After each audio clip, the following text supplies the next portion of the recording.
সবে বেড়াতে 2 কেজি দিলাম কিনে হুজুর দিন হুজুর আমার আর আমার আব্বা একটু রেস্টে পাঠাই দিয়ে আপনারা খাইছে তো তুই কনা তুই বিড়ি খাচ্ছে একটু রাখি না তুমি বাড়িতে বিড়ি খেয়ে যাবে আর 2 কেজি দিলাম কিন্তু ওনারে রেস্টে কিনে দিচ্ছি এত সস্তা বেচতে যদি এত সস্তা হতো তাহলে 16 লক্ষ সাহাবা জীবন দেওয়ার জন্য নবী পাকের পিছনে দৌড়ে বেড়াইতেন না। বদরের মাথায় 14 জন শহীদ হইতেন না, উহুদের মাথায় 70 জন শহীদ হইতেন না। এমন করে প্রাণ করে বিভিন্ন সেক্টরে যে সাহাবায়ে কেরাম গলা কাটায় যে শহীদ হইতো না। 2 কেজি জিলাপি আর 1 প্যাকেট বিস্কুট কিনে দিই যদি বেচতে কিনা সম্ভব হইতো। বেচতে অত কম দামি না, কথা না, বেচতে অত কম দামি না। কাজী ওয়াল আজিজু মান আকবা নাফসাহু হাওয়াহা ওয়া তামান্না আলাল্লাহ। হুজুর বলেন সবচেয়ে বোকা ওই ব্যক্তি মনে যা চায় তাই করে আর জান্নাতের আশা করে বসে থাকে। এর মতো আনালিয়া বোকা হতে পারে না। এবার হুজুর বলেন মনে কোনোদিন ভালোটা চায় না। মনের স্বভাব জানেই বলেন আমি হুজুর এত মোটা মোটা লম্বা চড়া দাউদা প্রতি ওয়াজ করে বেড়াই, আমারও মনটা খারাপ কিছুই চায়। মনরে আল্লাহ এমন ভাবে বানাইছে মনের থেকে নফসানি ভাবে চাহিদাগত ভাবে আধ্যাত্মিক ভাবে কাহারও মনে ভালোটা অত তাড়াতাড়ি না, ভালোটা জোর করে করানো লাগে। আর গুনার কাজগুলো খুব সহজে মনে চায়। গান শুনতে মনে চায়, হারাম খাইতে মনে চায়, মিথ্যে কথা কইতে মনে চায়, আবার দাবা করতে মনে চায়, অনেক নোংরামি সবাই মনে চায়। যত বড় যেই হোক না কেন নামাজে দাঁড়াইলে বড় বড় বুজুর্গের দিন সম্পর্কে আমি কটূক্তি করছি না, আমি আমার কথাই বলি। নামাজে দাঁড়াইলে দেখবেন এমনি সময় যা মনে না আসে নামাজে দাঁড়াইলে সেইগুলো মনে আসে। আর এমনি তো কত তাই করি, কোন নরমাল গুলো আসে না, যত কুইয়ে বসা তাই আসে। মেলি ফাংশন সবচেয়ে বেশি আসে এই নামাজে দাঁড়ালে। নফসে কোনোদিন ভালো চায় না। ভারতের ভিতরে এক যুবক ছিল, এক পীর ছিলেন। ওই পীর সাহেবের অনেক হাজার হাজার মুরিদ ছিল। এবার ওই পীর সাহেবের মুরিদদের স্বভাব হলো আব্বা মরে মরুক তবু পীর সাহেব বেঁচে থাক। বাপের প্রতি অত দরদ না, পীরের প্রতি যত দরদ। কথা না, বড় মাছ একটা পর্দার বাড়ি পাইছে কিনে চড়াচড়ি চলে যায় পীরের বাড়ি। এদিকে বাপরে পরদিন একটা পুঁটি মাছ কিনে খায় না, তার ঠিক নেই। মুরিদদের স্বভাব আব্বা মা মরে মরুক পীর সাহেব বেঁচে থাকুক। কিন্তু এই পীর সাহেব বার্ধক্য জনিত কারণে মাঝে মাঝে স্ট্রোক করে অজ্ঞান হয়ে যায়। উন্ডা ডাক্তার কবিরাজ দেখায় হুশ করে। ইতিমধ্যে আমরা খবর পাইছে ওই পীর সাহেবের এলাকায় ভারতের ভিতরে একটা জায়গায় একটা হিন্দু যুবক, বুড়ো না যুবক, যুবক মানে 40-এর কম বয়স, এই যুবক হিন্দু সাধু, তার একটা বাউন্ডারি আছে বাড়ির এরিয়া। যত বড় অসুস্থ রোগী হোক ওর বাউন্ডারির মধ্যে নেওয়ার সাথে সাথে সুস্থ হইয়া যায়। অজ্ঞান বেহুশ রোগী নিলেও সে জ্ঞান ফিরে পায়। এবার পিসা হুজুরের কাছে মুরিদ যা বলছে, হযরত পরবর্তীতে যদি আপনি অসুস্থ হন, বেহুশ হয়ে যান, আপনার একটু ঠাউর বাড়ি একটু নেব। আমি বেহুশ হয়ে গেছে শেষ মাত্র আমি কিছু করতে পারবো না, তোকে হাতে ধরি পায়ে ধরি মরি তো যাবো, ঠাউর বাড়ি না মরি। ও জায়গা মিষ্টিয়া কোন জায়গা নিয়ে মারবেন না, ও জায়গা গেলে ভালো হবেন। আমি ঠাউর বাড়ি যে ভালো রাজি না। কিন্তু বিশ্বাসের মুরিদরা এবার মনে মনে প্ল্যান করছে, দেখি একবার নিয়ে দেখি অন্য মানুষ হুশ হয় আর সুস্থ হয়, পিসাবরে নিলেও কি ভালো হয় কিনা। শেষবার যখন পিসাব অজ্ঞান হয়ে গেছে, পিসাবরে দইরা মুরিদরা আতাশান করে দিয়ে ওই ঠাউরির বাড়ির এরিয়ার মধ্যে ঢুকছে। ঢুকার সাথে সাথে পিসাব হুশ হয়ে গেছে, সুস্থ হয়ে গেছে। ওরা বেড়াইছে বিলালারি কোনাকুনি দৌড়ে ছাড়িয়ে, আল্লাহ পুরো যদি হুশে আমাকে দেয় আমরাই যেখান সেখানে না বাড়ি চুরি করে দিল, রাগারাগি করবে। ওরা বেড়াইতে চলে গেছে, পিসাব সুস্থ হয়ে গেছে। কিন্তু পিসাব সুস্থ হয়ে এবার নেগেটিভ ধারণা নেই নাই, মুরিদ এবার রাগ করে নাই। উনি বসে বসে ভাবতেছে, আল্লাহ জীবনে কোনোদিন ফরজ সুন্নাত মুস্তাহাব পর্যন্ত ছাড়লাম না, তাহাজ্জুদের টাকা আমি চাপ করলাম, কত তিলাওয়াত করলাম, কত সতর্কতার সাথে চললাম, কত ইবাদত করলাম, কিন্তু এই কারামতি তো আমি অর্জন করতে পারলাম না। আমার বাড়ির এরিয়ার ভিতরে কোনো রোগী আসলে এরকম সুস্থ হয়ে যায় না। এই হিন্দু যুবক কি অর্জন করছে তো তার কাছে যে শুনি, দেখি কোন কারণে সেই কারামতিটা এই দেশে অর্জন করছে, একটু যাইয়ে দেখি। পিসাব রাগ করে ওখান থেকে বাড়ি চলে না যাইয়া গুড়ি পায় হেঁটে ঠাকুরের বাড়ি গেছে। ঠাকুর ও হুজুরকে নামে চিনত, আর হুজুর এর আগে থেকে ওরে চিনত, কিন্তু কে সাথে কে দেখা সাক্ষাৎ নাই। যখন হুজুর ওই ঠাকুরের মন্দিরের মধ্যে গেছে, গিয়ে দেখে মন্দির ঠাকুর একেবারে ধ্যানে বসে আছে। হুজুর ঢোকার সাথে সাথে শব্দ পেয়ে চোখ খুলে দেখে বড় হুজুর, যুবক মানুষ, অত্যন্ত ভদ্র, লাগতে উঠে হুজুরকে সম্মান করে সুন্দর একটা বিছানা দিয়ে হুজুরকে বসাইছে। হুজুরও বসছেন। বসে এবার শত সংক্ষেপে হুজুর বলতেছে, বাবা তুমি কি আমল করো, কোন আমলের বিনিময়ে তুমি এইটা অর্জন করেছো যে তোমার বাড়ির এরিয়ার মধ্যে আসলেই অজ্ঞান রোগী ঘুষ হইয়া যায়? যুবকটা হুজুর, আমি তো হিন্দু মানুষ, সনাতন ধর্মের মানুষ, আমার ধর্মের কিছু বললে আপনার গ্রহণ হবে না, তবে আমার যেটা আমল সেই আমলটা বলি, সেটা হলো আমার মনে যা চায় তা করি না, মনে যা না চাই তাই করি।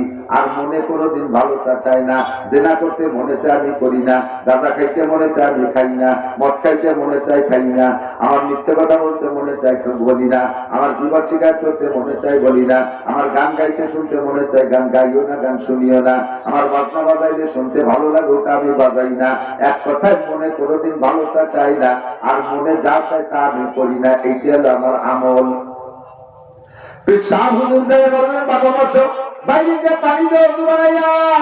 এরপরে ওনার জায়গায় পবিত্র ওনার রুমাল দিছে, সুন্দর করে বসে ধ্যান করতেছে, আধ্যাত্মিক নজর দিয়েছে যুবকের আমল নামার দিকে, যুবকের আমল নামার দিকে আধ্যাত্মিক নজর দিয়েছে।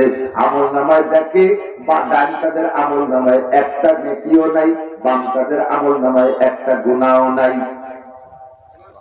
নফসে যা চায় তাতে গুনার কাজ, ও নফসের বিপরীত কাম করে বিদায় তার আমল নামায় গুনাহ নাই।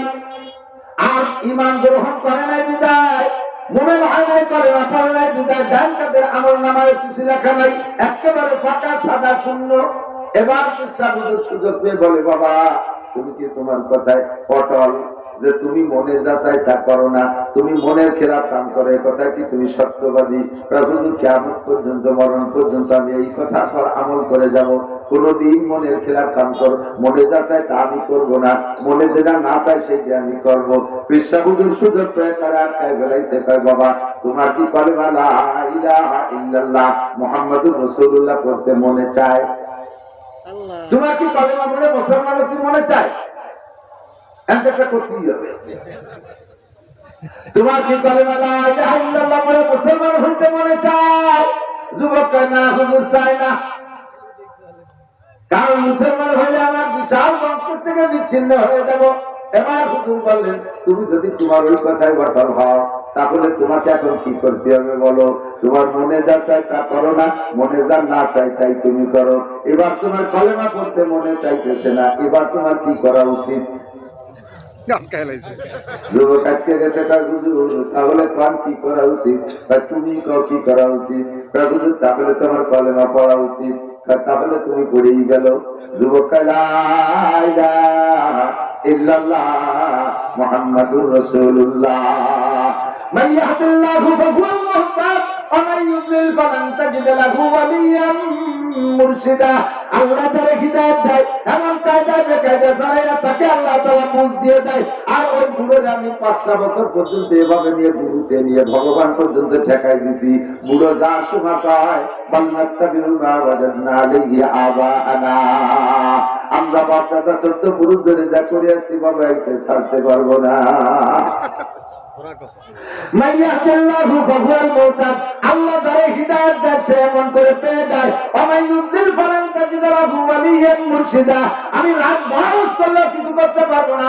আপনি যদি বুঝার নিয়ত না করেন, এই বুঝার ইচ্ছা যদি না করেন, পরিবর্তনের ইচ্ছা যদি না করেন, জীবন করে ভণ্ডদের সাথে আপনি সম্পর্ক রেখেছেন, বাউলদের সাথে সম্পর্ক রেখেছেন।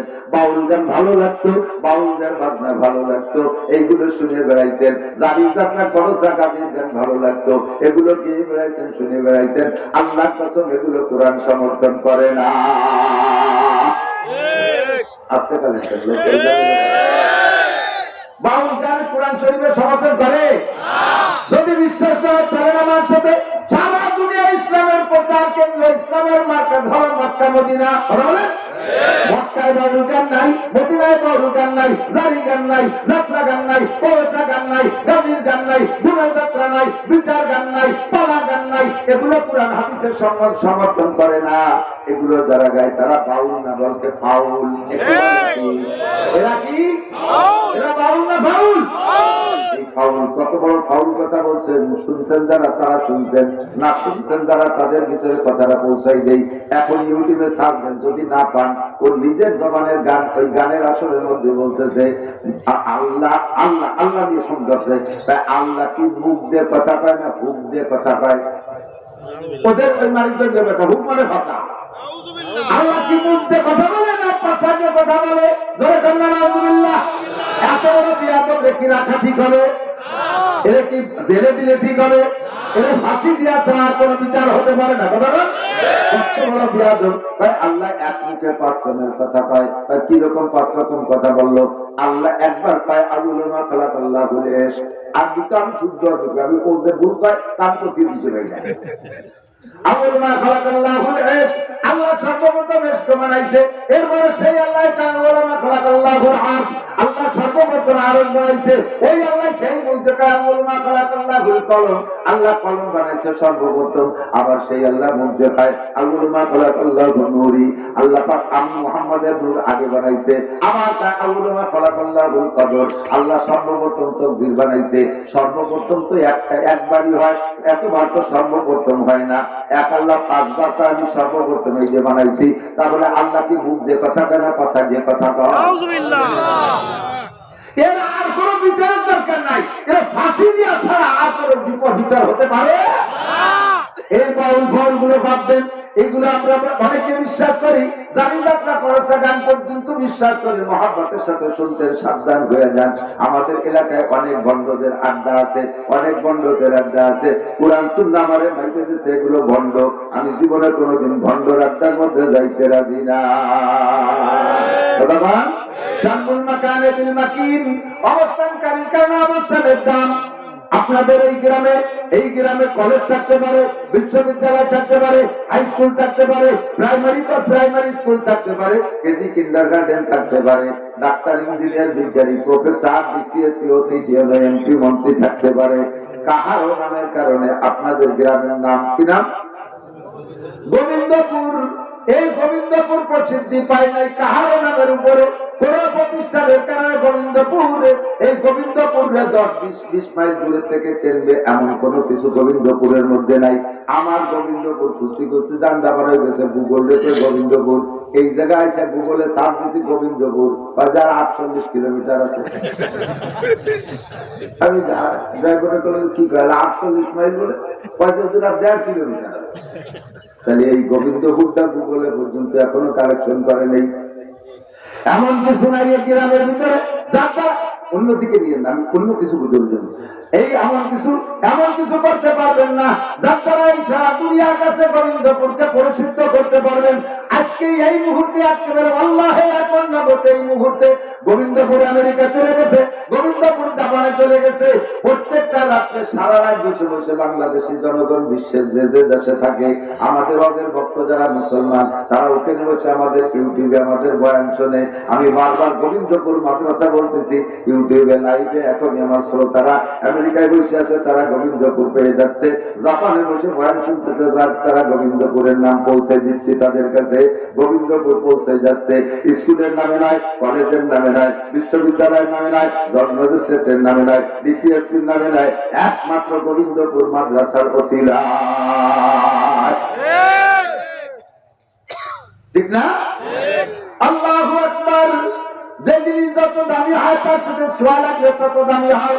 এই গোবিন্দপুর দামি হচ্ছে, এই গ্রাম দামি হচ্ছে, জায়গাটা দামি হচ্ছে আল্লাহর কোরআনের সোয়ার ওসিলায়। ঠিক না? ये कुरान एमनी कुरान, এটা হলো কি নিয়ামে পরস্পর निकाल कर हेरा से सोए को में आया और अपने साथ कीमिया ले आया। कीमिया माने পরস্পর, আমাদের कीमिया माने পরস্পর, নাম শুনছেন পরশ পাথর, নাম শুনছেন না পরশ পাথর? দেখছেন জীবনে? যদি কেউ বলেন যে আমি পরশ পাথর দেখছি, পরশ পাথর দেখছি বলতে পারলে তার কাছে আমি রাত দিন যোগাযোগ করবো। ভাই যে পরশ পাথর কোন জায়গা দেখছো একটু কম, আমি সেই জায়গা থেকে একটু সোয়া দিয়ে আসি। পরশ পাথর বলে ওই পাথরকে যার সাথে যে কোনো পাথরের সোয়া লাগলে স্বর্ণ হইয়া যায়, যার সাথে জং পড়া মরিচা পড়া লোহাও যদি সোয়া লাগে তাও স্বর্ণ হইয়া যায়। এর নাম হলো পরশ পাথর। বাংলাদেশে কি পরশ পাথর আছে বলে মনে হয়? বাংলাদেশে পরশ পাথর আছে মনে হয়?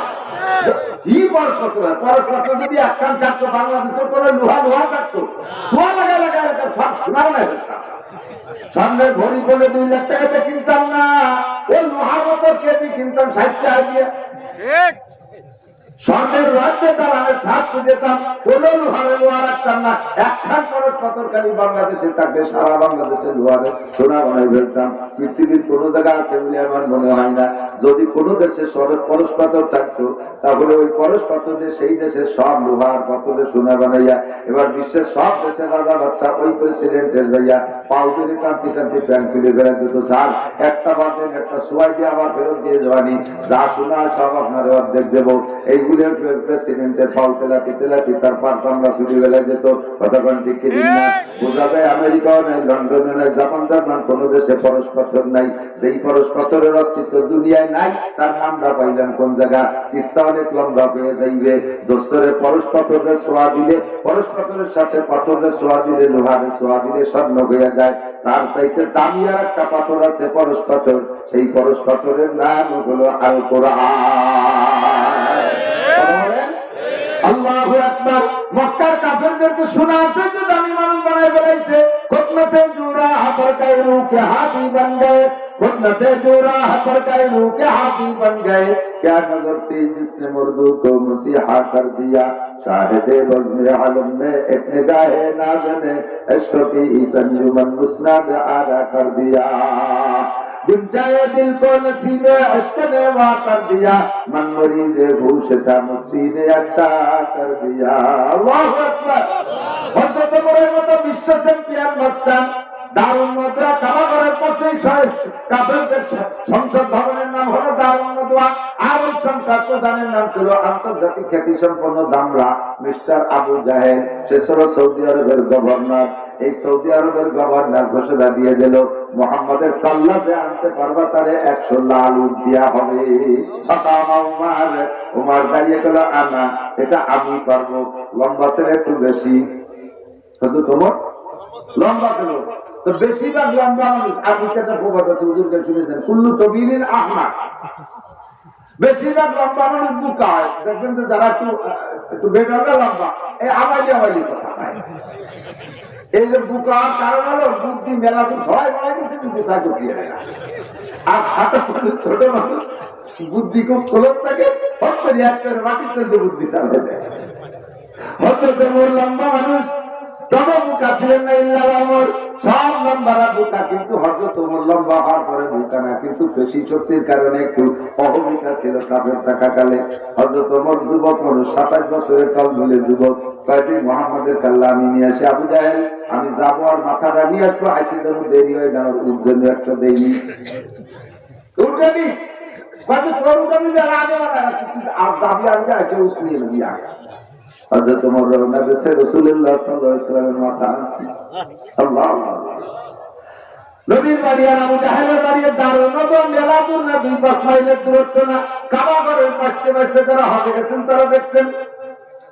এবার ওমর নবী আলাইহিস সালামের বাড়ির দিকে রওনা দিয়েছে হুজুরের কাল্লা নিয়ে। মাঝে অল্প একটু পথে প্রতিমধ্যে সাদ ইবনে আবি ওয়াক্কাস রাদিয়াল্লাহু তাআলা আনহুর সাথে দেখা। হযরত সাদ ওমরের বাপ মশান দেখে টের পাইছে নবীর বাড়ির দিকে যাইতেছে, কোনো অ্যাক্সিডেন্ট ঘটাবে। হযরত সাদ বলে, ওমর আইনা তুমি কোন জায়গা যাচ্ছ? আল্লাহু আকবার। ওমর কা উরিদুয়ানা তুলা মুহাম্মাদান। ওমর তার কেউ ভয় পেয়ে কথা কওয়া মানুষ না, তার মুহাম্মাদের মাথাটা নিয়েছি তুই দাও। হযরত সাদ বলে, ওমর তুমি মুহাম্মাদের মাথা আনতে যাচ্ছ, তুমি কি চেনো মুহাম্মদ কোন বংশের ছেলে? বলে হ্যাঁ অবশ্যই, তিনি আমরা তো এক এলাকার মানুষ, হওয়া কুরাইশি, কুরাইশ বংশের। সাদ ইবনে আবি ওয়াক্কাস বলতেছেন, যদিও কুরাইশ বংশের মানুষ মুহাম্মাদের ধর্ম গ্রহণ করছে না, তবুও এমন একটা সন্তান তাদের বংশে কিয়ামত পর্যন্ত আসবে কিনা, আসবে তো না, আসবেই না, দুনিয়ায় পিছনে অতিবাহিত হয় নাই। তারা আগের থেকেই তার নামে এমন স্বীকৃতি দিয়েছে, সেই সন্তানটার মাতা তুমি আনবা, তারা তোমাকে ছাইড়ে দেবে। তুমি কি তাই মনে করো? হযরত ওমর বলেন, তোর ভাষায় মনে হয় তুই এমন মুহাম্মাদের দলের লোক। কি আছে? আমি পড়েছি লা ইলাহা ইল্লাল্লাহ মুহাম্মাদুর রাসূলুল্লাহ, আমি কলেমা পড়ে ইসলাম গ্রহণ করেছি, অবশ্যই আমি মুহাম্মাদের দলের লোক। এবার ওমর বলে, সাদ তাহলে মুহাম্মাদের কল্লাটা পরে কাটি, আগে তোরটা কাটি। সাদ কয়, ওমর রে তুমি আমার কল্লা কাটবা, আমি হাত দুটায় বসে থাকবো, তা ভাবো কি করে? আমারও পিছনে ঘাড়ে আমার বন্দুক আছে। ও দেশের মানুষ আগে থেকে তরবারিটা সাথে রাখা অভ্যাস, তাই আমারও হাতে তরবারি আছে, আয় পারলি চলে আয়। তবে ওমর তোকে আগে একরকম ভয় করতাম, এখন তার সেইভাবে ভয় করি না। আগে আমিও যা ছিলাম তুইও তাই ছিলি, তোরে মনে করতাম যে পুরো আরবের মধ্যে সবচাইতে বড় লাঠিয়াল, সবচাইতে বড় তেজি নেতা, সবচেয়ে বড় বাহাদুর, তোরে ভয় পাইতাম। আমি তখন কলেমা পড়েছি ওমর, তারপর থেকে আমি মনে করি যে কলেমা না পড়ছো সেটা মানুষই না, ওটা একটা মাটির মূর্তি। যে কলেমা পড়ে নাই, যার মধ্যে ঈমান নাই, যার মধ্যে আল্লাহ নাই, যার মধ্যে রাসূল নাই, যার মধ্যে কোরআন নাই, যার মধ্যে ঈমান নাই, যার মধ্যে ইসলাম নাই, ওইটার আমি মানুষই মনে করি না, ওইটার আমি মূর্তি মনে করি। হে ওমর, আগে আমিও যখন মূর্তি ছিলাম তখন তুমিও মূর্তি, আমিও মূর্তি। মূর্তি হিসেবে তোমাকে আমি ছোট মূর্তি, তুমি বড় মূর্তি ভয় পাইতাম। এখন দেখি তুমি বড় মূর্তি, তুমি মূর্তি, আমি মূর্তি না। আমি মানুষ, আমি মূর্তিকে ভয় পাই না। 500 গজ লম্বা একটা মূর্তি যদি, মাটির মূর্তি যদি দাঁড়ায় থাকে, 5 বছরের একটা পুলার হাতে যদি একটা দাউ থাকে, ওই মাটির মূর্তির পায়ে যদি দাউ দিয়ে কোপ দেয়, ওই দাঁড়ায় থাকতে পারবে? কতক্ষণ পারবে?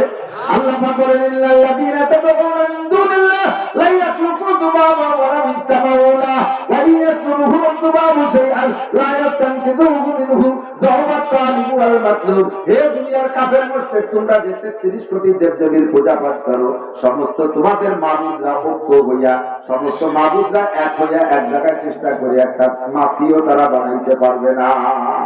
তোমাদের পারবে? সমস্ত দেবদেবী ঐক্য হয়ে একটা মাছি বানাইতে পারবে, আল্লাহ লা ইয়াখলুকু যুবাবান, একটা মাছিও বানাইতে পারবে না। শুধু পারবেই না তা না, ওয়া ইয়াসলুবুহুম যুবাবু শাইআন লা ইয়াস্তানকিযুহু মিনহু, মশা মাছিতে যদি তার গায়ের অঙ্গ খুলে নিয়ে যায়, তার সামনে কত খাবার দেয়া থাকে, ভোগ দেয়া থাকে, মিষ্টি দেয়া থাকে, কলা দেয়া থাকে, দুধ দেয়া থাকে, এগুলো মশা মাছিতে খাইয়ে বেলায় জীবনে কোনোদিন মশা মাছি তাড়ানোর ক্ষমতা তাদের না।